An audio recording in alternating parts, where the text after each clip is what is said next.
I'm Severn Suzuki, speaking for ECHO, the Environmental Children's Organization.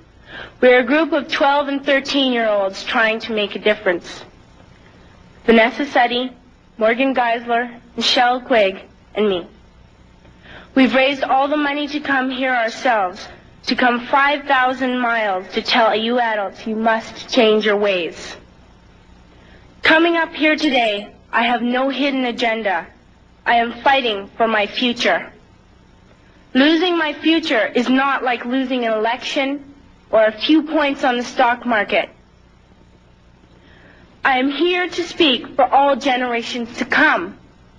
I am here to speak for the countless animals dying across this planet because they have nowhere left to go. I am afraid to go out in the sun now because of the holes in our ozone.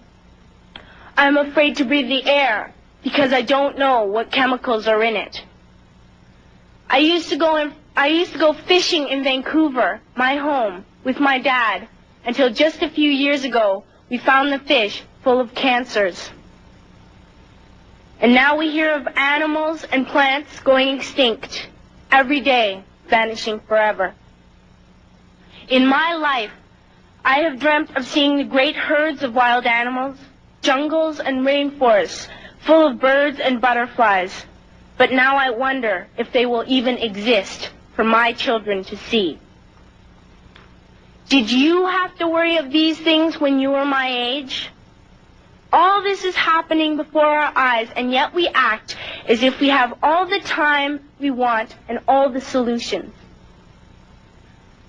I'm only a child, and I don't have all the solutions. But I want you to realize, neither do you.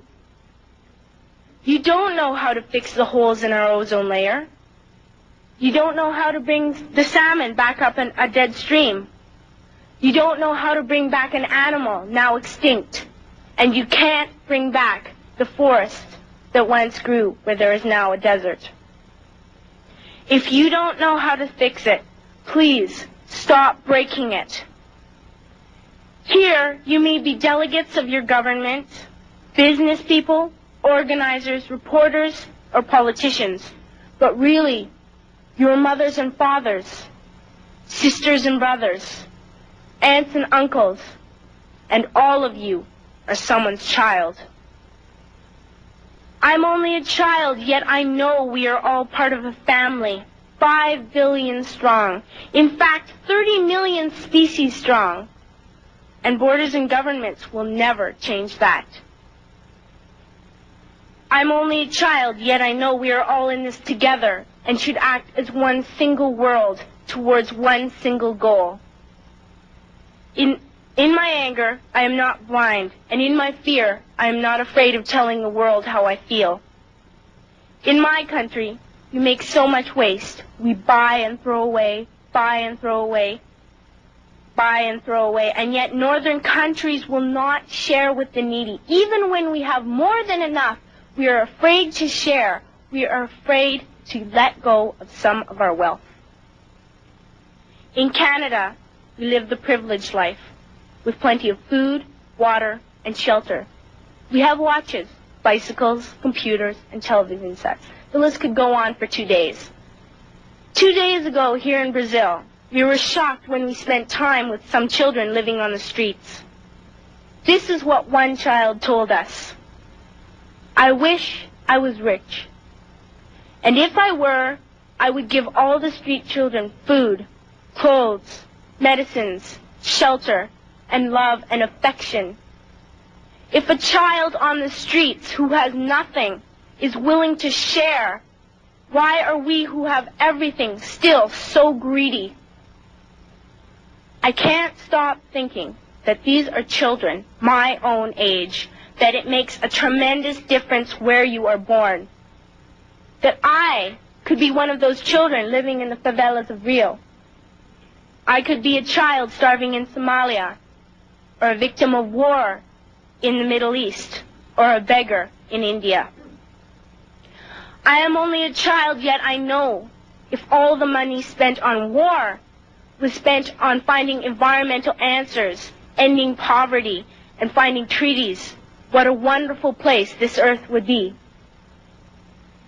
At school, even in kindergarten, you teach us how to behave in the world. You teach us not to fight with others, to work things out, to respect others, to clean up our mess, not to hurt other creatures, to share, not be greedy. Then why do you go out and do the things you tell us not to do? Do not forget why you are attending these conferences, who you're doing this for. We are your own children. You are deciding what kind of a world we are growing up in. Parents should be able to comfort their children by saying, everything's going to be all right. It's not the end of the world, and we're doing the best we can. But I don't think you can say that to us anymore. Are we even on your list of priorities? My dad always says, you are what you do, not what you say. Well, what you do makes me cry at night. You grown-ups say you love us, but I challenge you, please, make your actions reflect your words. Thank you.